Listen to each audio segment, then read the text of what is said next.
Hi guys, welcome to my YouTube channel, and on today's video guys, we're going to be talking about how I got my visa approved in 1 month. How I got my Canadian visa approved in 1 month.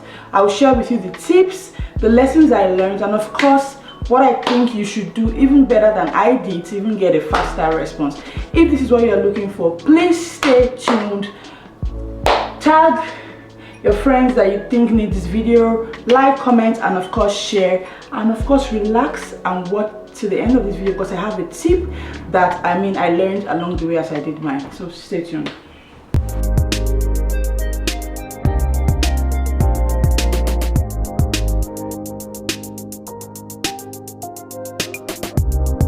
Disclaimer, remember guys, I am not an immigration officer or consultant. I am just sharing my personal experiences and letting you know what I did to bring me to Canada today.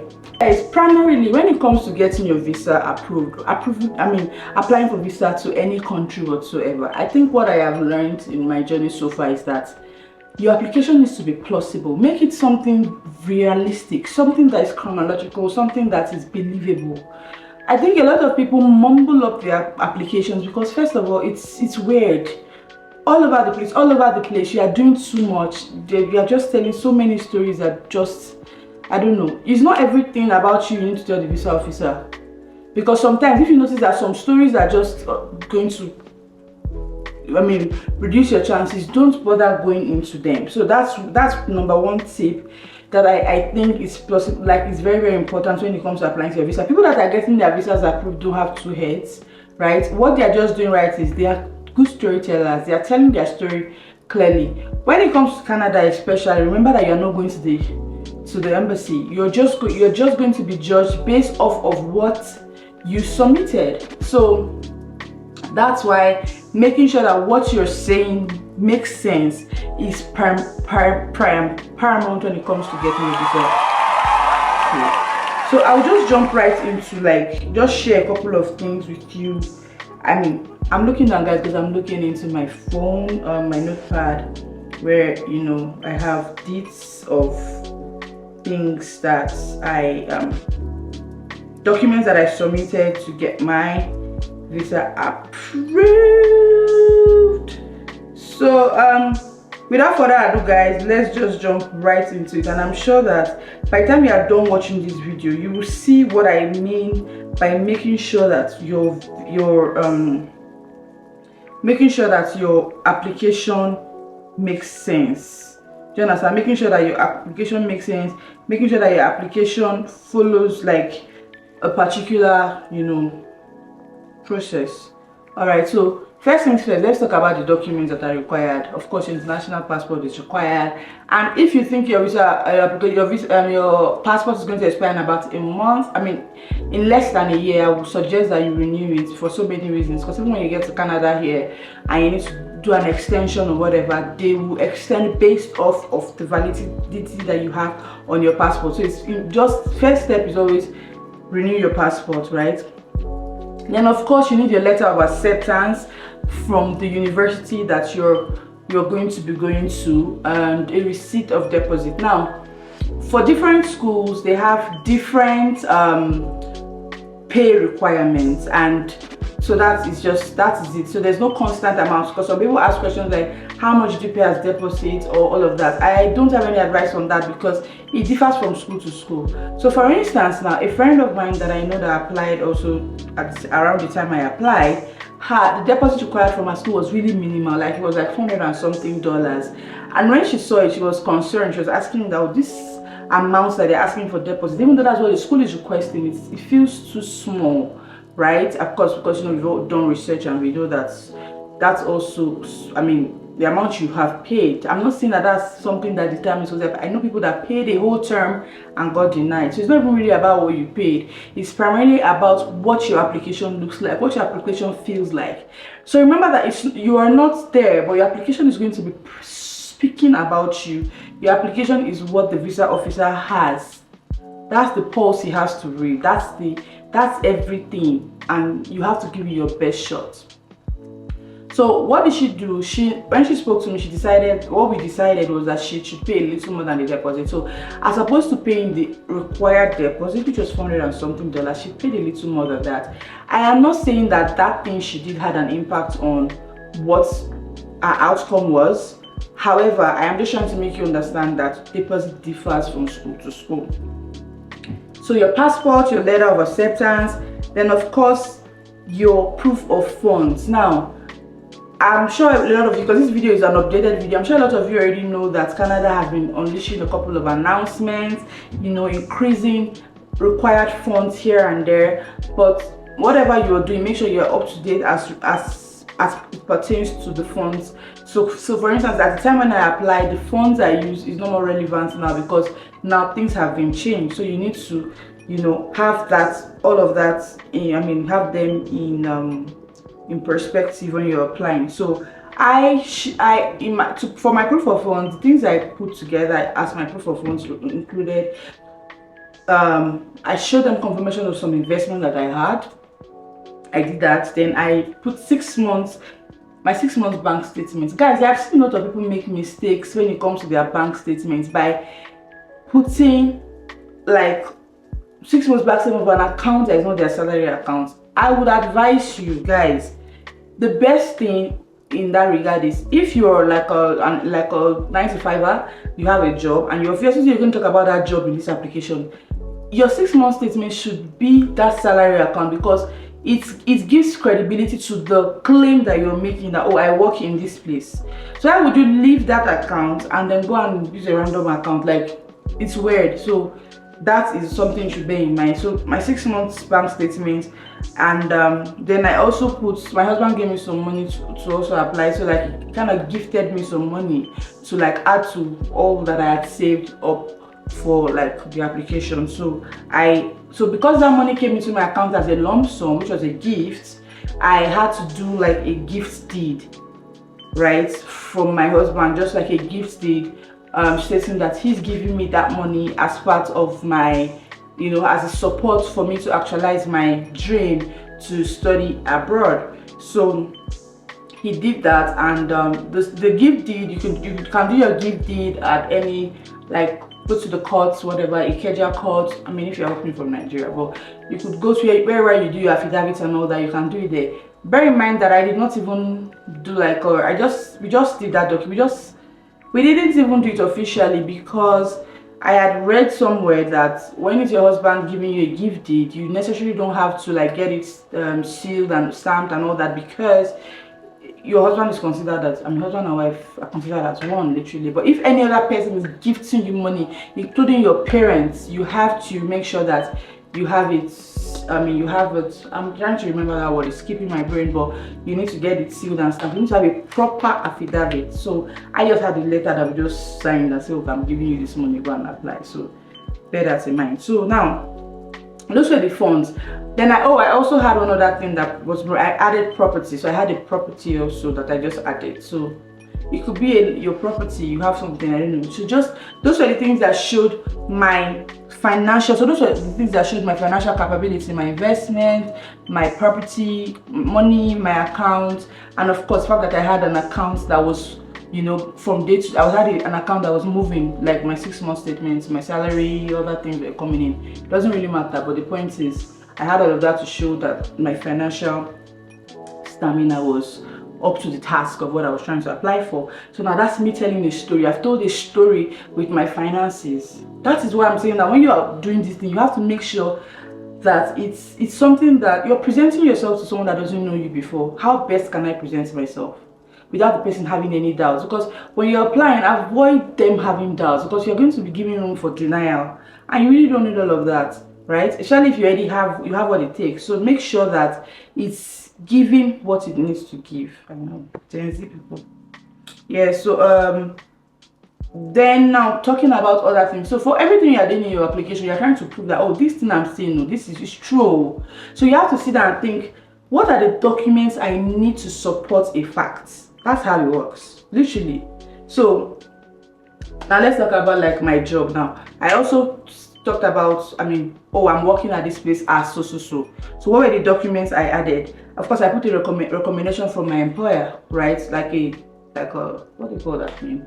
It's just a recommendation letter. Oh, this person works here, I'm working for this period, and all of that. I kind of added an experience certificate. So when I was researching, I heard about somebody doing that. It was not even a thing till I did it. So it's like a certificate to just authenticate my prowess when it comes to the skill that I am seeing that I have. So for instance, I am a digital marketing professional, and guys, watch out for my digital marketing series that I'm going to be doing. I'm commencing it very soon, so stay tuned. I mean, we are here to really get the bag. That's what we are here to do on this channel. So I just talked about that. So my the recommendation, the letter of recommendation came from the HR, but my experience certificate came from my direct manager who I was working with in marketing, and the person just talked about my prowess when it comes to the skill, which authenticated what I was going to study. Now remember, it's a story we are telling. Your application, you have to, you necessarily don't need an agent, because an agent will not have the patience to sit down and ask themselves, what story do I want to tell with this person's application? That's why agents, I mean, I am not here to shoot down agents. Agents, if by all means you need an agent, please go for an agent. But nobody can tell your story as much as you can tell your story. I think you need to have that at the back of your mind, that nobody can tell your story as much as you can tell your story. That is why I always think that even a friend applying for you, the best you can do is when you encounter roadblocks in your application, ask somebody for an opinion. That's the best you can do. And then the person gives you opinion here, opinion there, and then you weigh all the opinions and you go with whatever you think is the best. That's the best. But you do not put your life and your destiny in the hands of somebody else. You don't do that. You don't really do that. Not because they are bad people, but because they have a lot on their plate and they will not give you the A game, and you need the A game.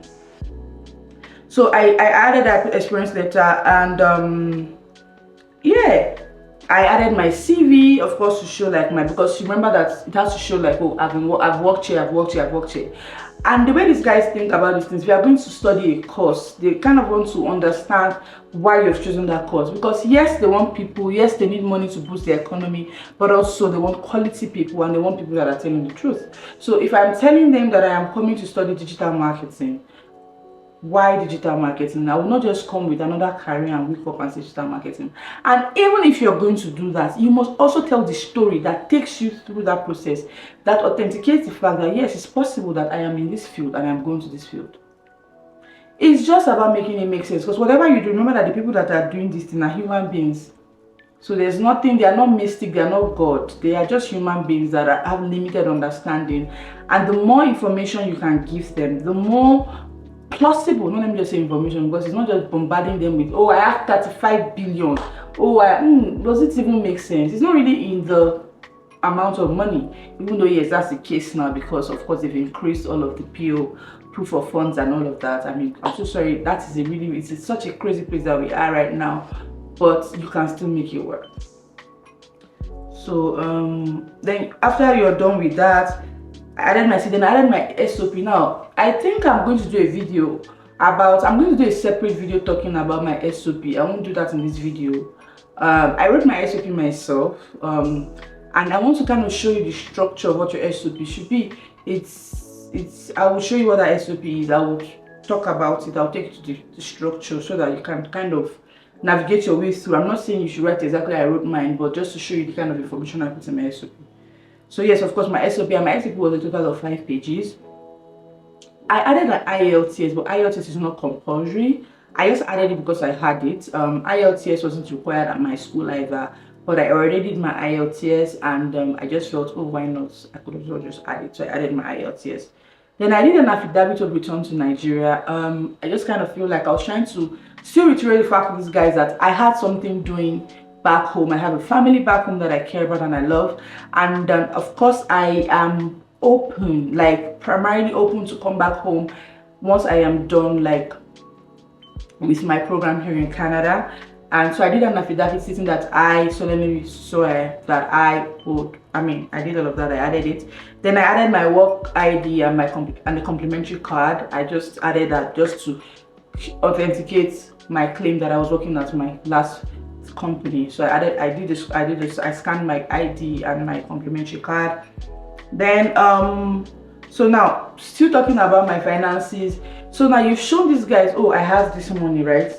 But how do they know that it's your money? They don't have access. They cannot know that, oh, that money is yours. So what can you also do?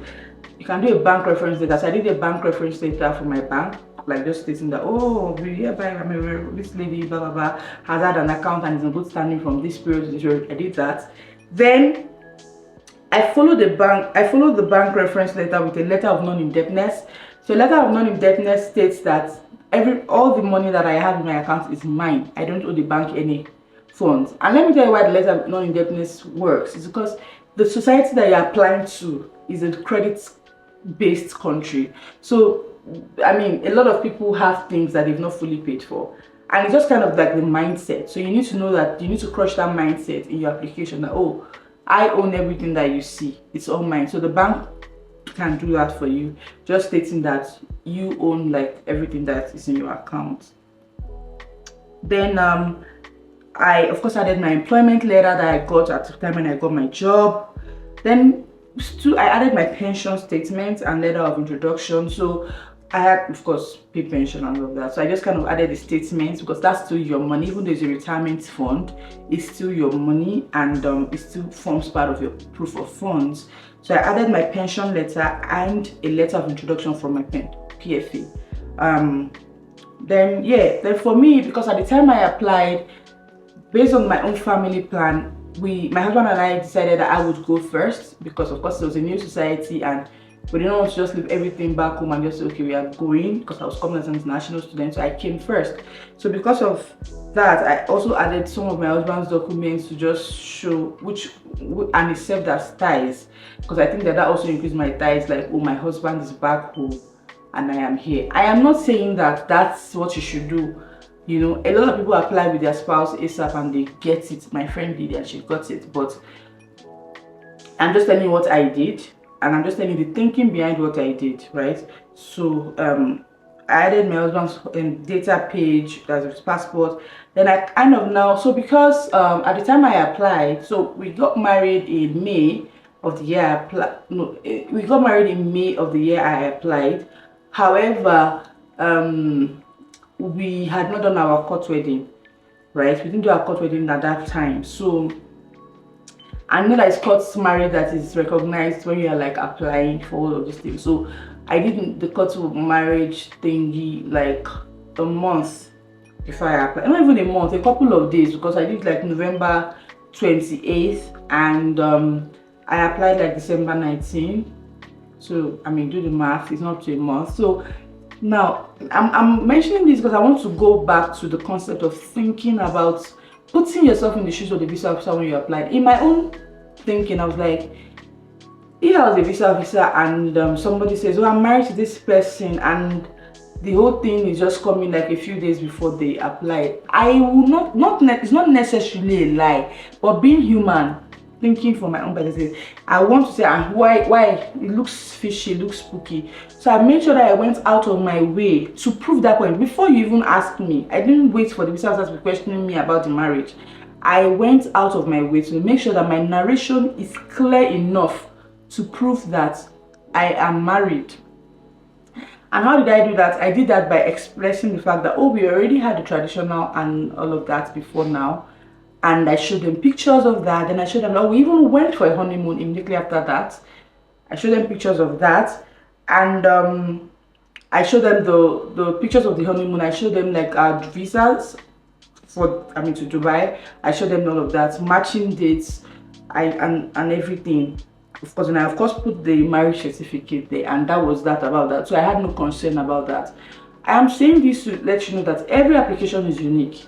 You don't need to go and copy someone's own and do it exactly that, because everybody's situation is different. But what you have to always do at every point of your application is put yourself in the shoes of the visa officer and say, if I was a visa officer, what concern would I have with this thing that I am seeing right now? Right? So that's what I did about that. So I proved that. I showed them pictures, and yeah, that was it. Then of course we went about to show our other properties that we have, property that my husband had, property that I had, his business documents, and other funds and other things that we felt like was going to be positive for us. So I submitted that, and in 1 month, guys, I got my visa approved. And let me even reiterate something else that I would like to tell you guys, that which is a tip I said I was going to keep to the end. Guys, no matter your situation, you can make it work. So for me, before I applied, guys, I had been denied visa in the US 3 times. And yes, 3 solid times. However, guys, I still, but and let me just inform you guys, they share information. So all of this, US, Canada, share information with the UK. Like if you applied at a time where biometric was a thing, they have your details. Don't worry. If you apply, that's it, it's all there. They have that detail. So you cannot lie, right? And they check all of these things. So I had been denied 3 times. And let me tell you how I crossed that hurdle. What I simply did was to write a letter. I wrote a letter explaining that situation to the visa officer, and I added it to my application. And I stated that, oh yes, I've been denied 3 times, and the truth is, those applications were just all muddled up. I was really young when I made all those applications, right? I was young, and of course I was not working in God's direction. Yes, I wanted to leave Nigeria. I mean, I didn't, this is not what I'm telling the visa officer. I want to just tell you that I made a lot of mistakes. I'm just saying this, and I made a lot of mistakes in those applications which were not of my own doing. They were the mistakes. There was me allowing agents, which is why I said that's why I could not even allow an agent touch my Canadian application, because I had learned the hard way. I allowed agents, you know, I don't know what they were submitting, we were just doing rubbish, just all over the place, you know, just we will do it. Their own is, they are focused on their bill. Nobody cares about your life, you know. So I had to write a letter. I took responsibility for that, and I wrote a letter explaining to the visa officer that a lot of things has happened in the past in my applications to the US, and it was done primarily by an agent and all of that. And then I corrected every wrong that I know that the agent said in my application, and I just explained to them that those things are not true, and I was not aware when it happened. And that was what I did. I wrote that letter and I explained. It was more like, before they catch you, explain. That was literally what I did, guys. And I also want to thank like people that I knew. The one thing about having good people around you, good people, I want to thank all those people, like amazing people. I'll just not mention their names here for their privacy reasons, but good people. That's why I said you can always ask questions at junctures when you are doing your application. Like, so I asked questions. I was just like, what do you think? Oh, be like, should we do? And based off of course, you go with the counsel that works best, and that's where the Holy Spirit comes in, guys, in everything that you're doing. Because people will give you advice, people will tell you this. You yourself, you research and you see things, but there's something in you. There's a spirit in you that makes you know what you should go with, and that is the power of the Holy Spirit. So who would have thought, like in no world would I have thought I would write that kind of letter to like a visa officer? Because some would have given me an advice like that and I will not take it. But guys, in 1 month, my application was approved. After 3 denials from the United States of America. 3. Guys, I didn't want to go into what those applications were about, because if we start that one, now this video cannot end. So that's the last tip I wanted to give you. And it is the fact that come out, be truthful about everything, because these people are deep people. This society is a society where they don't joke with the truth. You don't lie here, you don't steal here. All those things that people do back home, it doesn't happen here. You work with the truth, you say the truth. They cannot stand liars. You cannot even be trusted again. There's no second chance. So it's better for you to just come out straight, be truthful as you can, and just be a good person generally. So those are the documents I submitted to get my approval in 1 month, guys. And you can follow the same pattern, or you can, just the primary advice I've given you guys. Number 1 is make your application plausible, something believable. Make it a story for everything you're saying. Also put yourselves in the shoes of the visa officer, and anywhere you're feeling like, oh, if I was a visa officer, I would have doubt about this, make sure you support that information with supporting documents, right? Then the third part is let the Holy Spirit guide you, because if He guides you, you would know what roads to take when it comes to like your application, like when it comes to what to do. Especially if you started the whole process on God, like asking God, I want this for my life, this is the next step I want for my life. You know, it will help you, because if you put everything on your head, you just be confused, and at the end of the day, you will not see end up traveling. you get. So yes, those are the things. Then finally, guys, finally, I'll also talk about the structure of your documentation. You have to be very neat when it comes to like the structure. I've seen a couple of people's applications and it looks muddled up. I was even bored reading it. So the structure, make it like when you, because you're going to combine all the documents together in your client's information. I'm sure when you apply, you know what that means. But you're going to combine all documents together. Make sure that it follows a pattern. So it follows a pattern. And when I was in my own, let me give you just cite this quick example. I will say, if I'm talking about something, for instance, let's talk about my employment. Talking about my employment, at the top of it, of that page, I'll write like refer to page this, page that, page this, page that. So what I'm doing is that for every subject matter, I will let the visa officer know the pages where they will find these documents that supports this. Employed at so company, refer to them. I'll now put like the document, letter of employment, letter of this. So that the person I didn't know that this person she's not here to play. So I hope like you got something, one or two things from this video, and I hope that of course you share it, to keep me encouraged to come back and share things. If you're an international student, guys, you need to stay glued to this channel because I have so many things to share with you, because I have experienced it real life. I'll tell you about what it takes to get a job here. I'll tell you about what school life is here, how am I blending, how am I like merging everything together and making it work. And of course, please subscribe if you've not subscribed, share with your friends, and thank you so much for staying till this point in the video. I look forward to seeing you in my next one.